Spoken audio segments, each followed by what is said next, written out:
เดี๋ยวติดขัดอย่างไรโอเคได้แล้วจะเปิดบ่มีเสียงโอ้ย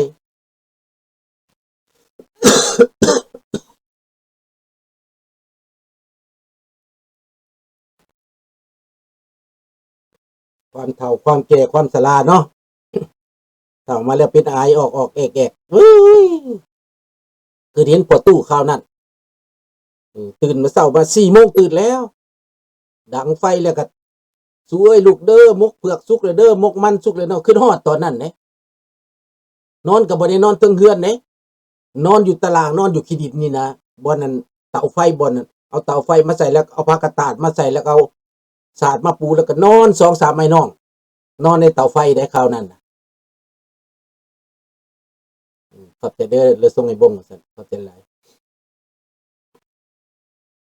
มันยังขึ้นฮอดบรรยากาศนั่นอยู่เด้โอ้จักมัดจักหินก็บ่สนแล้วเพราะแต่ว่ามันได้นอนดีแต่ได้เด็กน้อยนั่นคราวนั้นน่ะอือนอนบ่อยากตื่นเช้าเพิ่น4 โมงเพิ่นตื่นแล้วบ่อยากตื่นได้4 โมงเนาะผู้เฒ่าบัดมาเห็นตัวเองคราวนี้ก็อยากว่าคือกันอยู่ได3 โมง4 โมงอยากตื่นแหละโอ้แปลกๆเว้ยมันมันฮู้ว่าสึกว่าเฒ่าเลยเนาะต้องแต่ยอมรับเนาะเอ้าเข้ารายการเลยพี่น้องสบายดีพี่น้องลูกหลานคนลาวคนไทยอยู่ไสก็แล้วแต่ที่รักหอมเสรีภาพและประชาธิปไตยพี่น้องลาวทั่วทุกมุมโลกทั้งอยู่ในแผ่นดินลาวและแผ่นดินไทยจะขอร้องเพลงชาติก่อนเนาะชาติลาวตั้งแต่เดิมมาขึ้นชื่อลือชาอยู่ในอาซีชาติลาวผูกพันไมตรีความสามัคคีฮักฮ้อมกันหักชาติหักประเทศเฮาหักเจ้าปกเกตเกษาผู้มักความศาสนาแต่บูหันมาหักษาดินแดนบ่ให้สัตว์ใดมาล้วนหาวีรบกวนญาติแย่งสิ่งเอา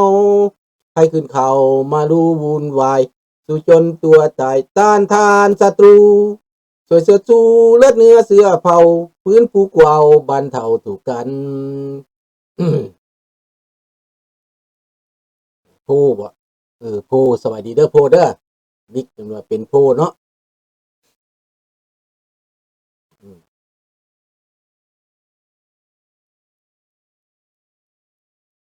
โพนี่อยู่ไสโตรอนโตบ่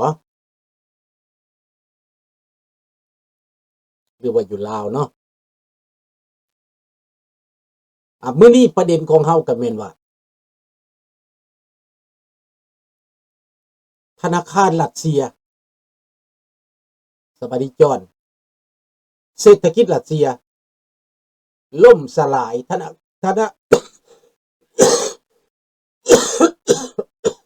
โทษ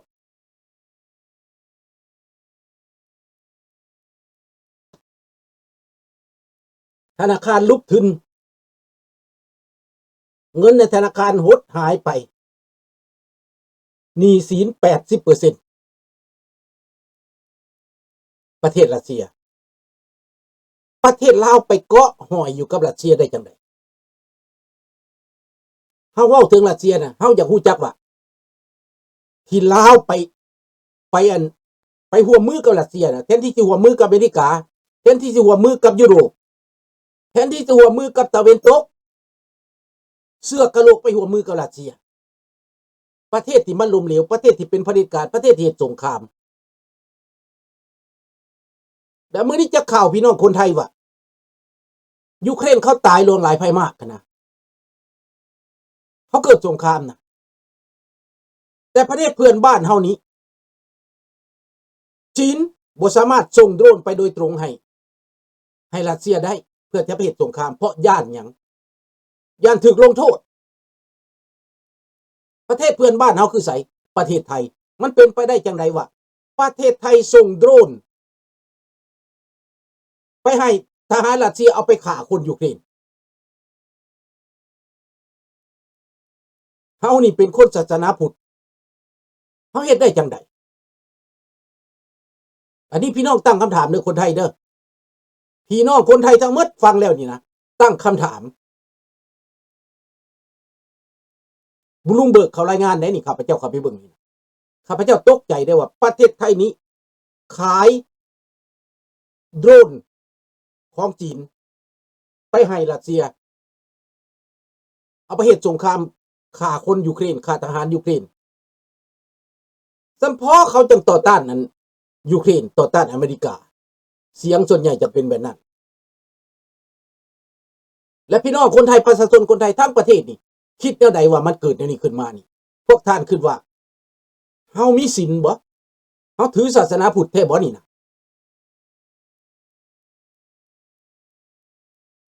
งงบ่พี่น้องงงบ่เฉพาะเขาเฮ็ดได้ทุกอย่างทุกแนวเพื่อผลประโยชน์เพราะว่าเขาบ่ได้ถือว่าถึงมันเจ้าจะบ่ถูกลงโทษก็ตามแต่ว่ามันละเมิด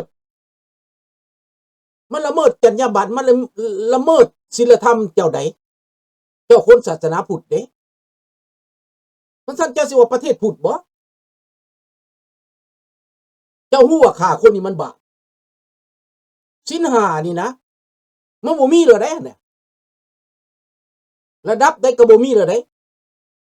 สบายดีน้องธนพรฟังข่าวแล้วตกกระใจได้น้องธนพรอ้ายไปฟังข่าวหนังสือพิมพ์รายงานบลูมเบิร์กข่าวบลูมเบิร์กเขารายงานบอกว่าประเทศไทยนี้รับโดรนจากจีนมาเพื่อหลีกเลี่ยงการลงโทษประเทศไทยเขาบ่กล้าลงโทษเพราะว่าเขายังเกรงใจอเมริกาแคนาดาและประเทศอื่นๆยังเกรงใจไทยอยู่เขาบ่ทันได้ลงโทษเรื่อง sanction economic เขาบ่ทันลงโทษจีนย่านถูกตัวเองถูกลงโทษบ่กล้าเอาไปโดยตรง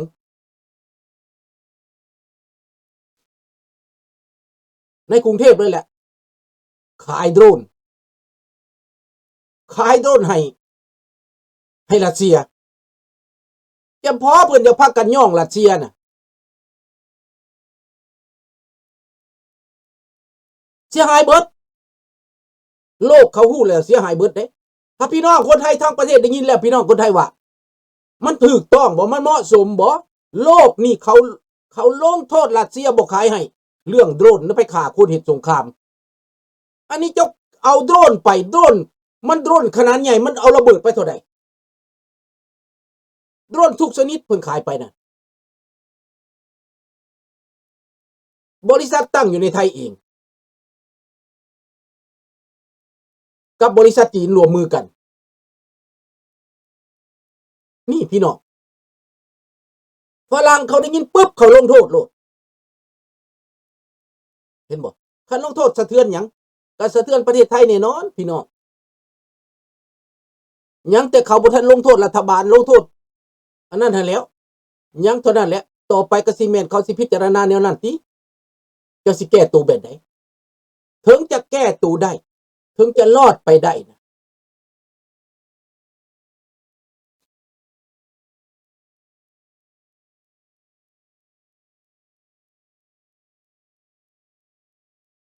มันคิดหยังก็เบิ่งต่อไปพวกเจ้าเข้าเบิ่งต่อไปเวียดนามส่งหน่วยความมั่นคงเข้ามาในลาวมันส่งมาแต่ดนกะโตนั่งอยู่หั่นน่ะหัวหน้ามันก็แม่นเบิดน่ะนั่งในหั่นมันแก้วเบิดน่ะบักสอนไส้ก็แม่นแก้วจะสิแตกแตกต่างหยังทำแก้วลุงจะบ่ได้ว่ามันแตกต่างหยังเพราะว่าพวกเจ้าเป็นแก้วมาตั้งแต่1975พุ่น77พุ่นเจ้าเป็นแก้วมาน่ะเด้อมาเว้าเรื่องประเด็นว่าพี่น้องคนไทยที่นั่งฟังอยู่นี้พวกทานว่าถูกต้องบ่เหมาะสมบ่ที่ประเทศไทยส่งโดรนไปฆ่าคนยูเครนนั่นน่ะจะเอามีดให้โจรนะให้มันฟันคอคนนี่นะ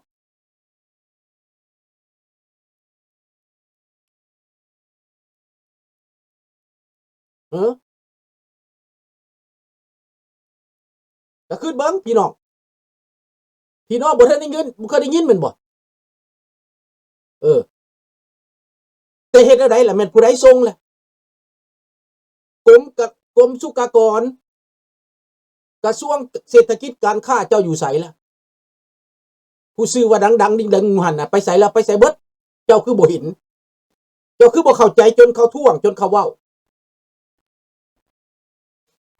ข้าพเจ้านี่ว่าบ่มีจรรยาบรรณแล้ว บ่มีและเรื่องมนุษยธรรมบ่มีและเรื่องนั้นน่ะเขาฮ้องว่าเรื่องหยังเรื่องศีลเรื่องคันเป็นประเทศเป็นรัฐบาลแล้วนะบ่มีตัวนี้แหละแปลว่านักได้พี่น้องนักได้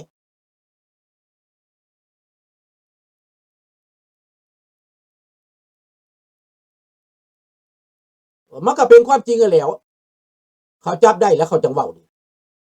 คันบุลุงเบิกเว้าแล้วนะมันบ่เว้าแบบคันสั้นลุงบ่มาข่าวได้ถึงเฮาสิสงสัยเฮาก็บ่กล้าเว้าได้อันนี้บลูมเบิร์กมันเว้าได้เขาจับได้แล้วเขาจังเว้าจนอังกฤษแบนแหละแบนบริษัทนั่นแหละแบนบริษัทซีโนไทยนี่นะยังตั้งบริษัทไทยขึ้นมาอีกเห็นบ่ล่ะเห็นข่าวอังกฤษแบนแหละแสดงว่าเขามีหลักฐานแล้ว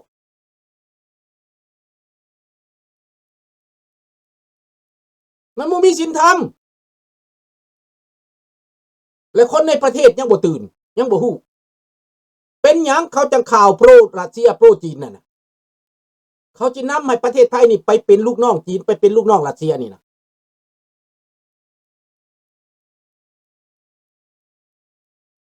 คนไทยยังเมายังอยู่เห็นบ่ในประเทศอื่นนี่เขาปากแล้วได้เขาเว้าแล้วได้จะสิปิดเอาฟ้ามาปิดเอาฝ่ามือมาปิดสายตาโลกนี่บ่ได้ดอกเจ้าสิเฮ็ดแบบบักเสียงเมียงมาตลอดหั่นคาถาเสียงเมียงใส่บ่ได้แล้วเดี๋ยวนี้ขายหน้าเบิดแล้วคาถาเสียงเมียงหั่นน่ะบ่ได้แล้วเด้อสมัยคนนั้นดึกดำบรรพ์นั้นตัวได้อยู่เอาคาถาบักเสียงเมียงมาตัวได้สมัยนั้นเขาบ่มีการศึกษาเขาบ่มีมือถือเขาบ่มีข่าวสารมันตัวได้แต่เดี๋ยวนี้ตัวบ่ได้เจ้าสิเอาฝ่ามือปิดท้องฟ้าบ่ได้ดอกมันน่าละอายข้าพเจ้านี่น่าละอายขนาดข้าพเจ้ามีครึ่งหนึ่งเนี่ยมีเลือดครึ่งหนึ่งเนี่ยคันข้าพเจ้ามีเลือด100%แฮงสิอายหลายกว่านี้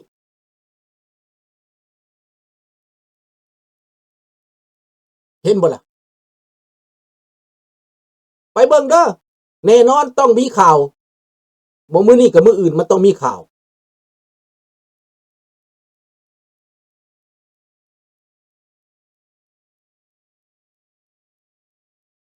ก็บ่ฮู้ว่าเกินหรือบ่เกินแล้ว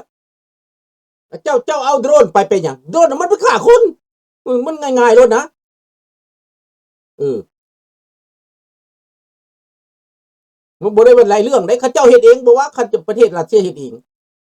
เออเรื่องของเขาสู้กันเขาเกิดสงครามแต่เจ้าเป็นประเทศที่มีศาสนาพุทธ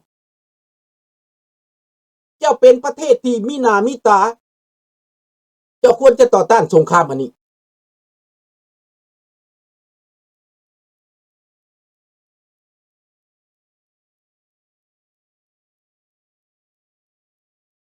เพิ่งจะได้ยิน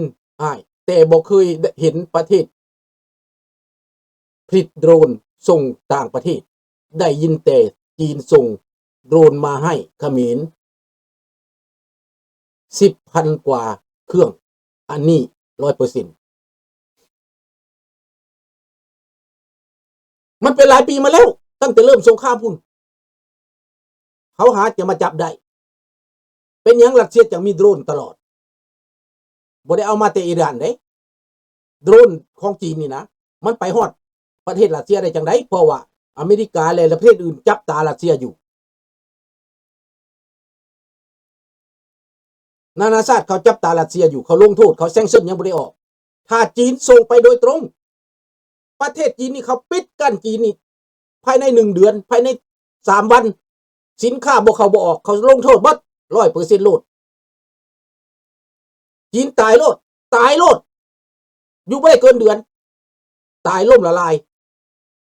ถ้าโลกนี่ลงโทษนะดังนั้นเขาจึงยืมมือประเทศไทยยืมปากประเทศไทยเอาว่าจากประเทศไทยไปเพราะค้าขายกับรัสเซียเด้นะจำเพาะจัง